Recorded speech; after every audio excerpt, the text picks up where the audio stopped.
Hello students, आज हम science में चैप्टर 2 कंपोनेंट्स ऑफ फूड में बैलेंस डाइट के बारे में स्टडी करेंगे। The food we normally eat in a day is our diet.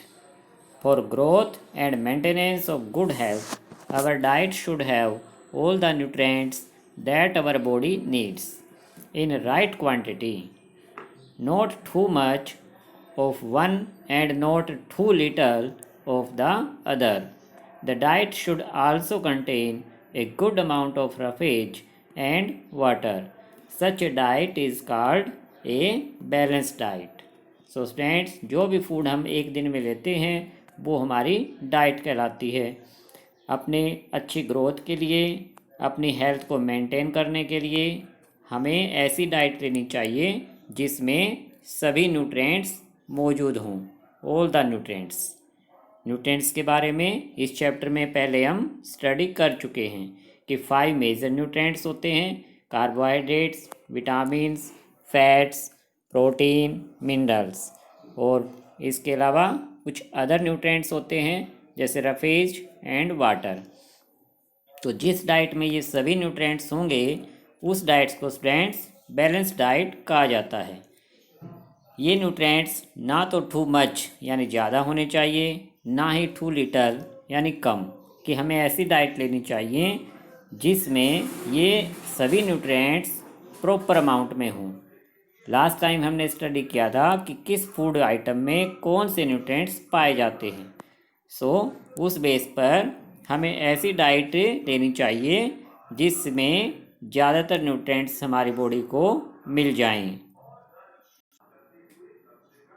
Do you think that people of all edges need the same type of diet? Students, क्या तुम सोचते हो कि सभी एज के लोगों को सेम डाइट की ज़रूरत पड़ती है? नो, सभी एज के लोगों को सेम टाइप की डाइट लेने की ज़रूरत नहीं है, क्योंकि जो ओल्ड एज के व्यक्ति होते हैं उनको कम डाइट में भी काम चल जाता है। Do you also think that what we need for a balanced diet would depend on the amount of physical work that we do? कि जो फिजिकल वर्क हम करते हैं, जो मेहनत हम पूरा दिन करते हैं, क्या उस पर बेस्ड होता है कि हमें कितनी बैलेंस डाइट लेनी चाहिए? यस स्टूडेंट, जितना हम फिज़िकल वर्क करेंगे हमें उतनी ही ज़्यादा भूख लगेगी, हमारी बॉडी को उतनी ही ज़्यादा न्यूट्रिएंट्स की आवश्यकता है। तो बैलेंस डाइट इस बात पर डिपेंड करता है कि हम फिज़िकल वर्क कितना करते हैं। Prepare a chart of whatever you eat over a period of a week. Check whether all the nutrients mentioned are present in one or the other food items being eaten within a day or so. Students, हम खुद अपना एक chart बना सकते हैं कि हमने पूरा वीक के अंदर कौन कौन से फूड आइटम लिए हैं, और फिर लास्ट टाइम जो हमने फिगर डिस्कस किए थे उनसे चेक करके पता लगा सकते हैं कि हम बैलेंस डाइट वाले फूड आइटम ईट करते हैं या नहीं।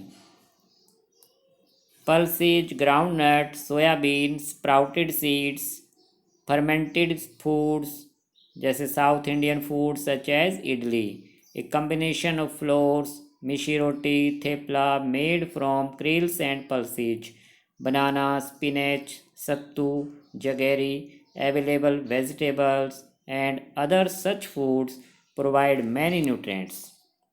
सो स्टूडेंट्स, जो पल्सीज हैं या फिर ग्राउंडनट है, सोयाबीन है, इनसे हमें ज़्यादातर न्यूट्रिएंट्स मिल जाते हैं। पिछले चैप्टर में हमने स्प्राउटेड सीड्स के बारे में स्टडी किया था कि जो स्प्राउटेड सीड हैं, मूंग या ग्राम के जो सीड हैं जिनको स्प्राउटेड कर लिया जाता है, उनसे भी हमें न्यूट्रिएंट अच्छी मात्रा में मिल जाते हैं।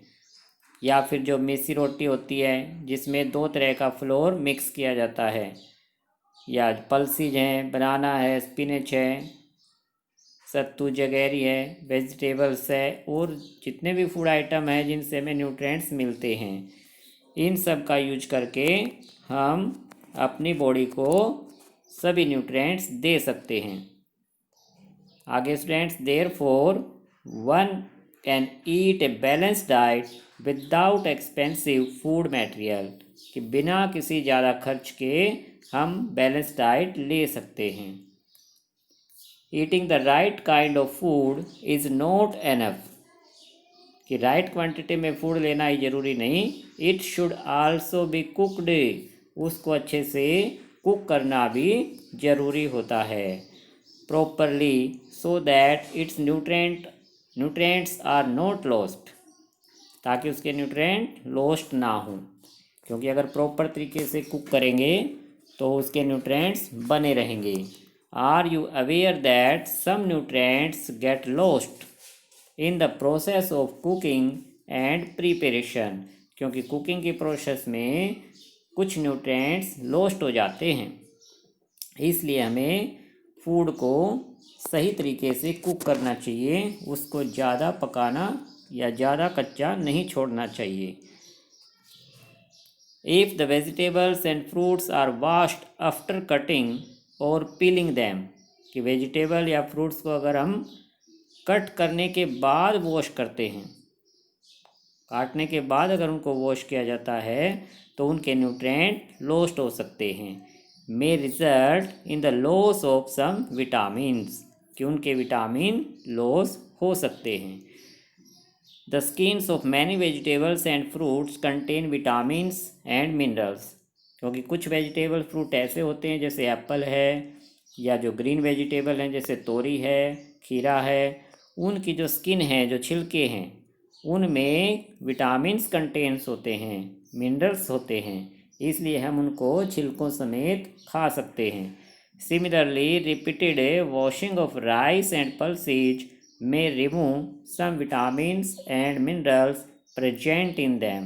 इसी तरह से अगर राइस को या पल्सेज को अगर हम बार बार वॉश करते हैं, बार बार रिपीट ज़्यादा वॉश करते हैं, तो कई उनके कुछ विटामिन्स और मिनरल्स रिमूव हो जाते हैं, गायब हो जाते हैं।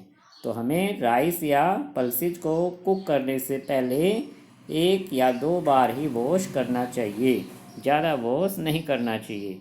और फ्रूट वेजिटेबल को उनके छिलके उतारने के बाद वॉश नहीं करना चाहिए, छिलके उतारने से पहले उनको अच्छे से वॉश कर लेना चाहिए।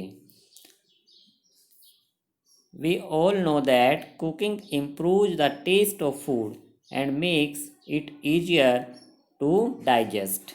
Eight the same time cooking also result in the loss of certain nutrients, many useful proteins and considerable amounts of minerals are lost if excess water is used during cooking and is then thrown away।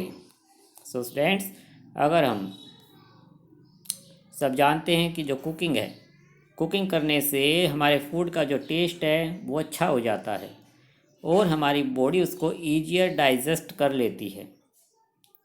लेकिन जो cooking है, cooking process से कुछ nutrients loss हो जाते हैं,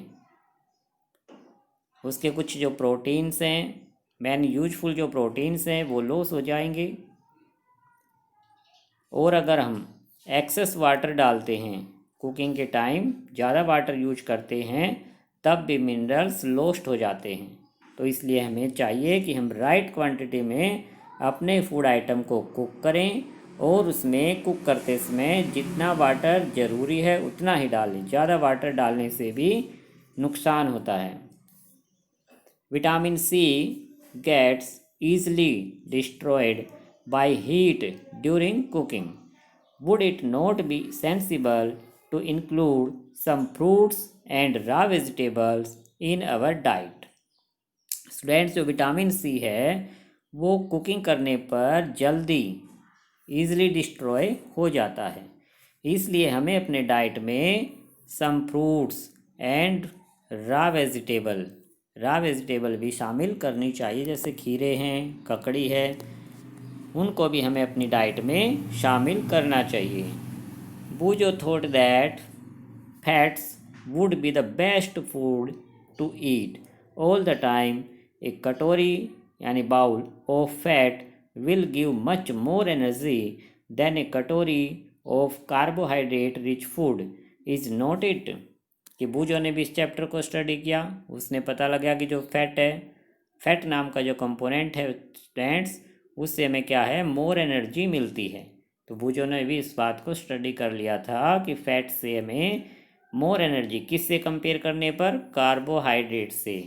अगर हम फैट को कार्बोहाइड्रेट से कंपेयर करते हैं तो फैट से हमें ज़्यादा एनर्जी मिलती है, मोर एनर्जी।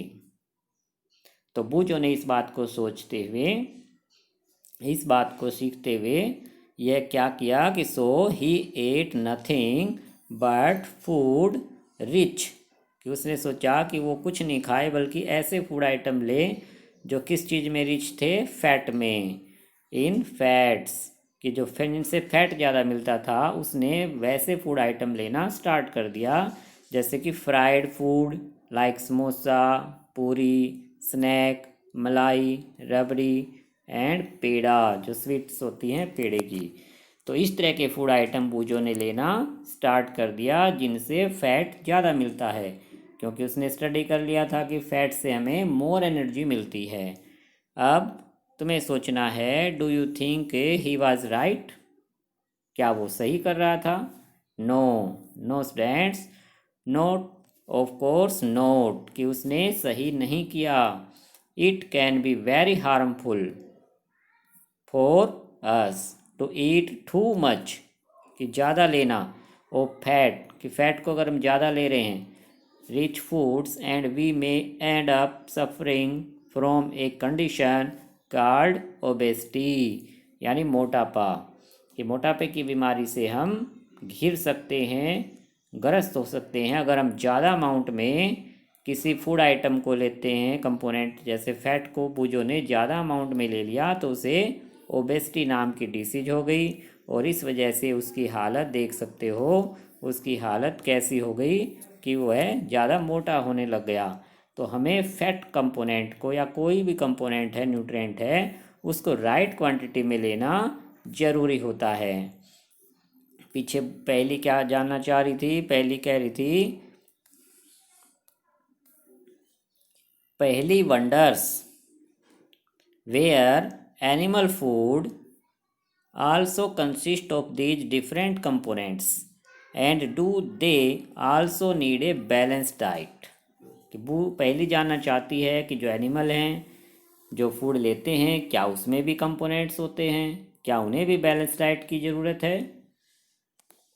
यस, कोई भी एनिमल है या कोई भी ऑर्गेनाइज्म है, उनको बैलेंस डाइट की ज़रूरत होती है, क्योंकि अगर एनिमल्स को बैलेंस डाइट नहीं देंगे तो उनसे जो हमें फूड आइटम मिलते हैं वो सही तरह से नहीं मिल पाएंगे।